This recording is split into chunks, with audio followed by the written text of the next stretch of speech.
Olá, esta aula faz parte da disciplina de estágio docência do programa de pós-graduação em Medicina, Ciências Cirúrgicas. Meu nome é Michele Savariz, e hoje iremos falar sobre a doença inflamatória pélvica, assunto da minha dissertação de mestrado. Esta doença está presente em 9% das mulheres com queixa de dor abdominal. A etiologia da DIP está relacionada com uma infecção polimicrobiana que envolve o trato genital superior feminino. A presença de bacteriose vaginal e de outras doenças sexualmente transmissíveis reduz a expressão de antimicrobianos naturais, que estão presentes no muco cervical, como a elafina e a SLPI. Na América Latina, o Streptococcus e o Estafilococcus são os agentes etiológicos mais prevalentes, sendo que a presença de Dugonococo é quase ausente, podendo chegar até 3%. Todavia, nos Estados Unidos, a clamídia e o gonococo são os principais agentes etiológicos. Para realizar o diagnóstico de DIP, é necessário verificar aspectos da vida sexual da paciente e se há uma história recente de manipulação do útero, por exemplo, a colocação do DIU, uma esteroscopia ou uma esterossalpingografia. Contudo, há casos de mulheres com DIP, confirmados por laparoscopia, que não houve relação sexual. Uma infecção descendente, por via linfática ou hematogênica, poderia explicar o caso infeccioso. Portanto, a ausência de relação sexual não exclui a chance de ter DIP. De acordo com o CDC, o diagnóstico de DIP é clínico.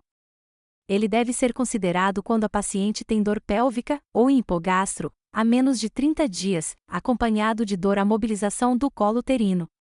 Ou dor uterina. Ou dor anexial. O mais importante de tudo, sem outra causa identificada.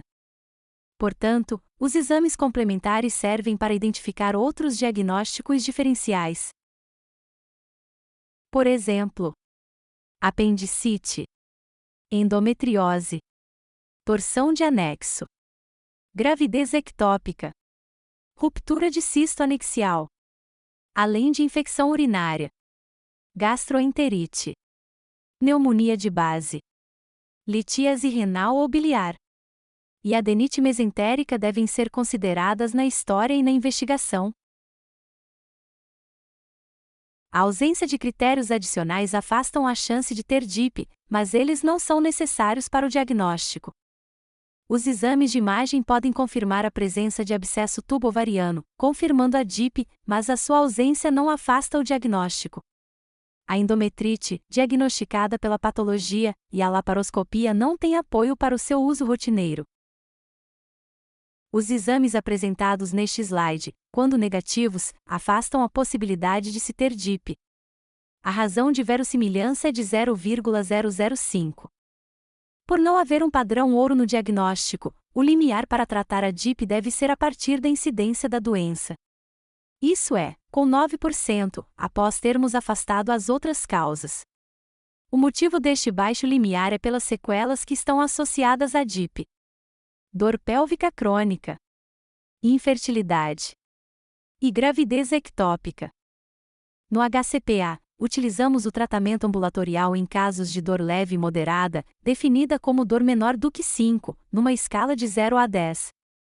Temos ainda, em situações especiais, o uso de um esquema de hospital-dia, utilizando um esquema de clindamicina e gentamicina. Em casos que precisam de internação, o esquema intravenoso é utilizado. Não há evidências que um esquema seja superior ao outro, desde que tenha uma ampla cobertura. Se a paciente não obtiver uma melhora clínica em 48, 72 horas, o caso deve ser reavaliado. As possíveis causas para a falha podem ser: erro diagnóstico, falta de cobertura antimicrobiana, devendo-se trocar para um esquema de segunda linha, ou a presença de abscesso tubo-ovariano. O leucograma pode nos auxiliar na suspeita da presença de um abscesso tubo-ovariano, quando a razão de neutrófilos para linfócitos é maior do que 3,7. Uma relação positiva tem uma razão de verossemelhança de 2,6. Semelhantemente, uma proteína C reativa elevada, acima de 41,6 mg por litro, eleva a suspeita da presença de um abscesso tubo-ovariano. Um valor positivo tem uma razão de verossemelhança de 3,73. A maioria dos casos de abscesso tubo-ovariano responde ao tratamento antimicrobiano tríplice ou com ampicilina mais sulbactam com doxiciclina.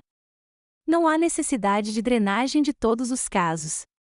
Na nossa casuística, 25% dos casos necessitaram alguma intervenção cirúrgica.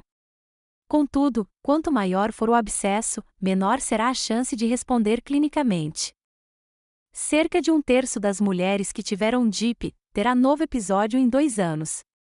Esta infecção altera o epitélio das tubas, gerando assim a hidrossalpinge. A hidrossalpinge, por sua vez, está associada à redução da elafina endometrial, uma molécula antimicrobiana natural.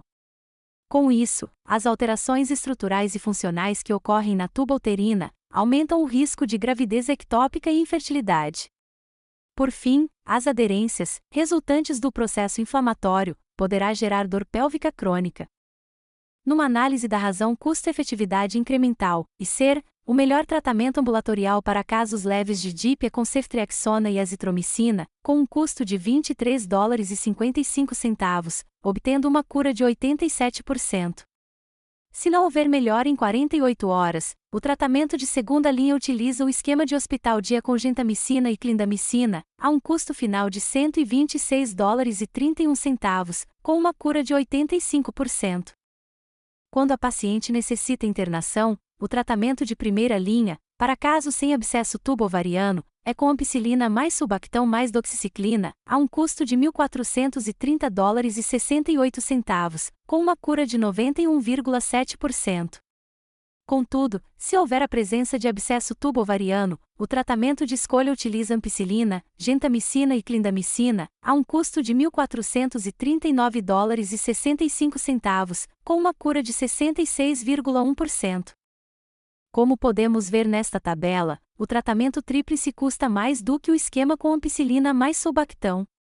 Portanto, se o gestor da saúde desejar pagar $213,57 a mais para um aumento na taxa de cura de 4,2%, então o esquema tríplice deve ser a opção custo-efetiva. Caso contrário, se o gestor desejar pagar menos, com uma redução de 4,2% na taxa de cura, o esquema com ampicilina sulbactam mais doxiciclina é o tratamento de escolha. Muito obrigado pela sua atenção.